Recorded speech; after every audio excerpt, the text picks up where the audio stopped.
Hello, this is OT Readers from the Sunflower County Library System, here today to show you how to do a DIY glitter ornament.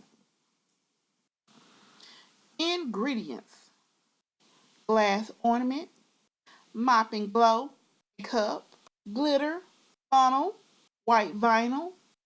Here are the instructions. Remove the hanger from the ornament. Put mop and glow into the ornament. Swirl the mop and glow in the ornament so it can coat the entire ornament.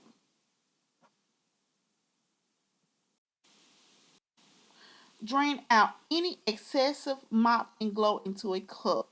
Use a funnel to pour the glitter into the ornament. Swirl the glitter around in the ornament so that the glitter can stick to the mop and glow.